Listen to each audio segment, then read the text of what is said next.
পয়েন্টে আমি 10-20 জিতা, সেখানে আমাকে হারাতে হয়েছে, তাছাড়া কোনো কিছু নেই। এই শুনেন, এই বক্সটা আচ্ছা আমি এর মতন বক্সটা যদি এখন থেকে মুছে দেয় তাহলে বাংলাদেশে ডেভেলপ হবে না। এটাই আমাদের আনসার টিমের 13টা ওয়েটের খেলা।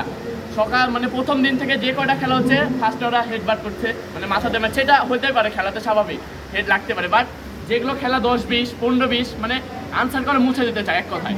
আনসারের কোনো এখানে কোনো কিছু রাখবে না, ওরা আর্মিকে দিয়ে সব কিছু কন্ট্রোল করাবে। বাংলাদেশ আনসার যদি না থাকে বক্সিং ফেডারেশন বন্ধ হয়ে যাবে। বক্সিং ফেডারেশনকে সার্ভিস দিয়েছে বাংলাদেশ আনসার। যে কটা ইন্টারন্যাশনাল গোল্ড আছে 10টার ভিতরে 6টা বাংলাদেশ আনসার, তারপর কিভাবে ওরা বলে যে আপনারা চলে যান? কিভাবে সম্ভব হয়?